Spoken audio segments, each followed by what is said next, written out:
યમુના નદીના વિકરાળ રૂપથી દિલ્હીના રાજમાર્ગો હજુ પણ પાણી છે। રાજધાનીના અનેક વિસ્તારોમાં હજુ પણ પાણીનો ભરાવો છે। છેલ્લા 5 દિવસથી યમુના નદીના જે પ્રમાણે જળસ્તર વધ્યા તેનાથી લોકોને ખૂબ જ હાલાકી પડી। જો કે હવે નદીના જળસ્તરમાં છેલ્લા 24 કલાકથી ઘટાડો થવાનું શરૂ થયું છે, પણ હજુ નદીનો પ્રવાહ ખતરાના નિશાનથી ઉપર વહી રહ્યો છે। તેમાં પણ દિલ્હીમાં ગતરોજ વરસેલા વરસાદના કારણે અનેક વિસ્તારોમાં પાણી ભરાઈ ગયા। ભારતીય હવામાન વિભાગે આજે પણ દિલ્હી માટે ભારે વરસાદની આગાહી કરી છે, જેને પગલે અનેક વિસ્તારોમાં વરસાદી માહોલ જોવા મળ્યો।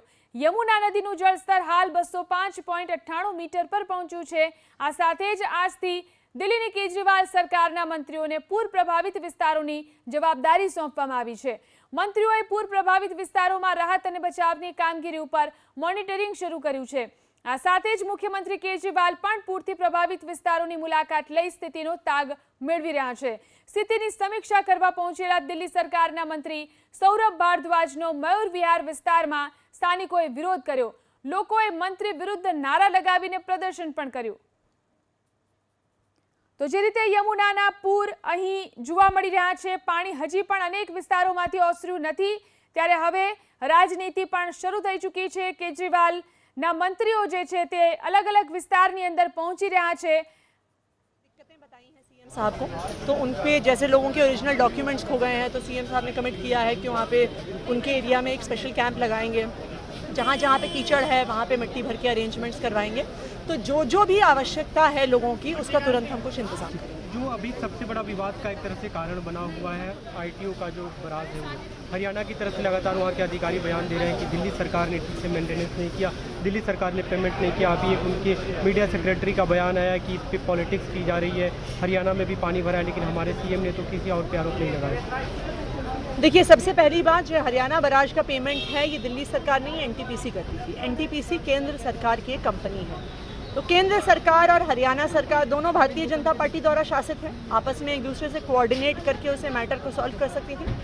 दूसरी बात, हम तो इतने सालों से यूपी सरकार और हरियाणा सरकार को कह रहे हैं कि वो जल्द से जल्द इन सारे बराजेस का कंट्रोल दिल्ली सरकार को दें।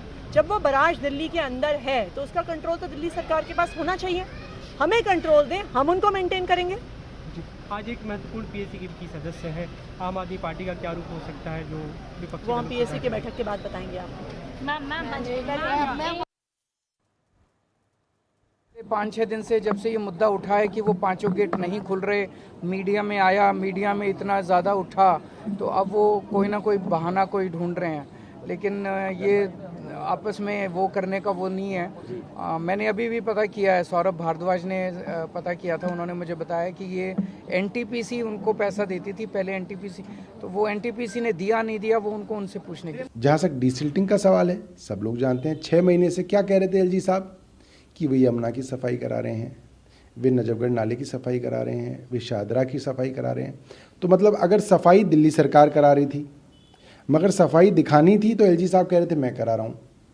आज सफाई में कमी निकल गई तो एलजी साहब और बीजेपी कहने लगी नहीं नहीं, ये अरविंद केजरीवाल का काम है। भाई आप तय तो कर लीजिए काम किसका। और यही समस्या है दिल्ली के अंदर, सारी पावर एलजी साहब के पास। कोई अच्छा काम हो तो वो एलजी साहब उसका क्रेडिट लेंगे, और कोई चीज़ के अंदर कमी निकल जाए बिना पावर के भी वो जो है वो चुनी हुई सरकार उसका जवाब दे।